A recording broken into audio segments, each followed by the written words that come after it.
So next up I have the Sony HT-ST5000. So this is a 7.1.2 channel Dolby Atmos DTS-X soundbar that actually had back I think in 2018. So this was released maybe like 5 years ago. It was quite expensive. Still is quite expensive actually if you buy it direct from Sony, but it was $1,500 US. So it's yeah, pretty expensive soundbar. But yeah, this thing was it was massive. Like I think this might have been the biggest, definitely the biggest soundbar I've ever owned. It's just a massive soundbar, and the subwoofer is also pretty massive as well. So yeah, just to go over it, basically, just like all Sony products, it's very well made and it looks very industrial looking. I think that's what Sony is going for with a lot of their products, but you can tell it has a very premium feel to it, and it's very heavy and it's very large. So what's special about the soundbar, other than the fact that it's pretty expensive, that's actually pretty normal for a high-end Sony product though. Yeah, Sony makes a lot of high-end audio products and they're definitely not cheap. But this soundbar in particular, it's very powerful. So first it has 7.1.2 channel, like I said, it's Dolby Atmos DTS-X, so it has 2 up-firing drivers in addition to 7 speakers in the front. So yes, 7 speakers in the front and then 2 up-firing. And then the point 1, of course, is a subwoofer.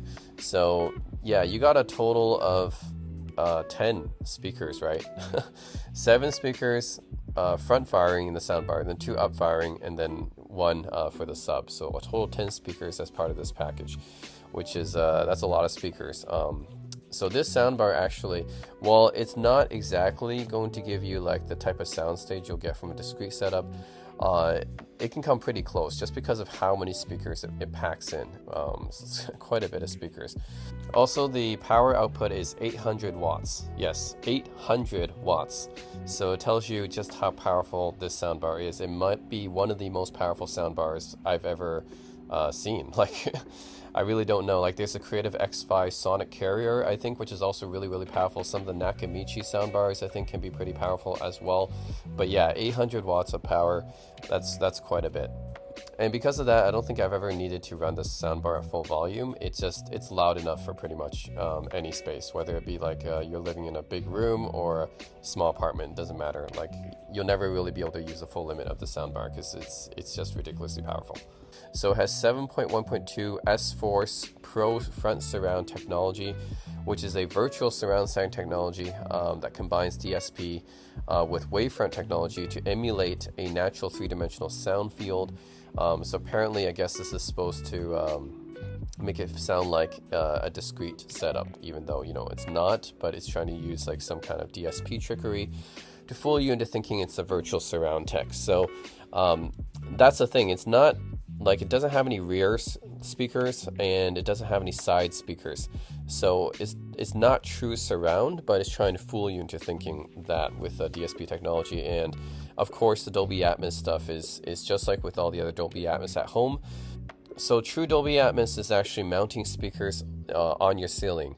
But since most people can't really do that or aren't willing to do that, basically Dolby Atmos enabled subwoofers or speakers, they just have an up-firing speaker that bounces off the ceiling basically to try to emulate or simulate the effect of a ceiling speaker.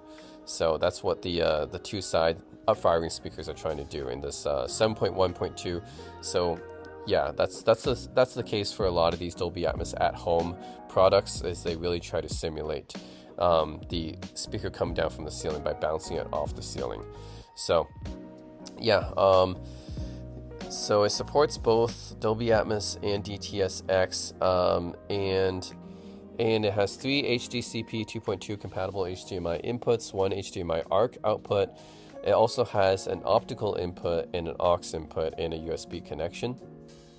It uses this Sony proprietary technology, S-Master HX, digital sound enhancement engine DSE-HX. That's Sony proprietary technologies to reduce distortion. And DSE is basically similar to, I think, Creative's X5 crystallizer technology. It tries to, like, what they say is try to replace lost harmonics, restoring audio signal to, like, it's basically trying to upscale things to a high res I'm not sure like how well it works. You know, you can't really replace something that was never there. So yeah, I'm not sure how DSE, HX, and the X5 crystallizer works, but yeah, these technologies basically try to essentially trying to turn your lossy files into lossless files. I don't know how that works. And then Clear Audio Plus, which is a kind of like a dialogue adjustment to make dialogues more clear, I guess, if you're watching movies. And then it has a bunch of wireless codecs. So in addition to 82p and AAC and SBC, it has LDAC, which is a Sony Bluetooth codec, which is a good thing because LDAC is pretty much the highest bitrate Bluetooth codec that you'll find on consumer products. So it's a Sony product, so of course they should support LDAC, but no support for the competitor, which is aptX.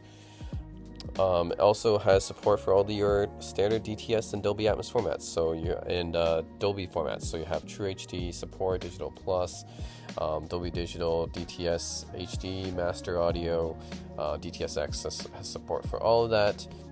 Also passes through HDR, so actually I don't know if it specifically supports Dolby Vision or HDR10 Plus, but definitely at least HDR10 it should support. And then it has a bunch of streaming technologies built in because it has Chromecast built in, which is nice. You just tap the cast button and then you can use Chromecast to stream your things from your phone or your laptop. And then Spotify Connect, so if you have Spotify, you can connect it to it. That's nice. So yeah, this is a really, really powerful soundbar device, and I used it actually in my Vancouver apartment. I lived in just like a one-room apartment at the time, and I remember this thing was so massive, like it basically took up the entire desk. And yeah, like it was so overkill for my setup, right? I only had one desk, and this thing just took up the entire length of the desk. And but it was powerful, and it was really good for watching movies. I think I would use my Panasonic UB820 Blu-ray player, Ultra Blu-ray player with it, and yeah, that was almost too loud. I think that would actually wake up my roommates. But then playing games through it, listening to music through it, obviously was a delight. As far as non-discrete setups go, as far as soundbar setups go, like this is probably one of the most powerful that you can get. So yeah, that's the Sony HT-ST5000. I did a video on it before, but really didn't talk too much about it, so I want to go over it. I mean, it's set to HDMI 3, right? Now this supports Dolby Atmos, so it's a Dolby Atmos soundbar. It's actually got 7 speakers. 7 speakers on the front and then 2 up-firing as well, so it's a 7.1.2 system. You can see the 2 up-firing speakers are actually right there in the left side and then right side right there. So you guys are going to see some Dolby Atmos as well, and this will output HDR to the TV, because like I said, this soundbar actually passes through HDR and 4K and Dolby Vision, which is awesome. So yeah, let's take a look at Blade Runner. Alright, so Ultra HD Blu-ray should be 4K HDR mode.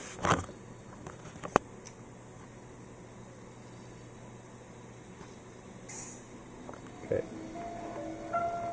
Now this is extremely loud. I actually had to turn down my subwoofer, set it much lower, because otherwise it would shake the entire house. I'm not even kidding. Like, this soundbar and the subwoofer is so powerful it will actually shake the entire house if I do not turn down the subwoofer. It sounds like an earthquake. Alright, so I'm gonna resume here. Oh. Alright. Here we go. Okay. So yeah, again, you guys can't see HDR on YouTube, but this is running in HDR mode right now. As you can see, it says HDR mode on, which means it detects an HDR signal. So it's running in HDR mode on this monitor right now. So basically, yeah, you can use this monitor for watching Blu-rays, Ultra HD Blu-rays with HDR, HDR10 at least. It doesn't support Dolby Vision yet, but it supports HDR10. And man, it looks freaking awesome. Yeah, this is full 4K, of course. I'm using this monitor to its full potential, watching 4K movies, HDR movies on this thing. Yeah, with UHD Blu-rays. The sound's, of course, pretty amazing because of this soundbar as well. I'm getting Dolby Atmos sound out of it.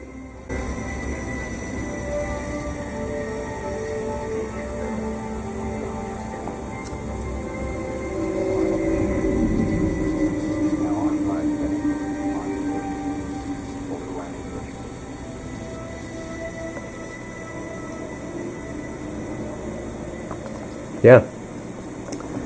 Anyways, yeah, this monitor works really well for running Ultra HD Blu-rays as well, especially if you have something that can pass the 4K HDR input along. So yeah, that's Blade Runner. And I'm playing Blade Runner so you can hear the sound coming out of it. Have the volume on about 22 right now, the subwoofer on 10. So hopefully you can hear the music from it.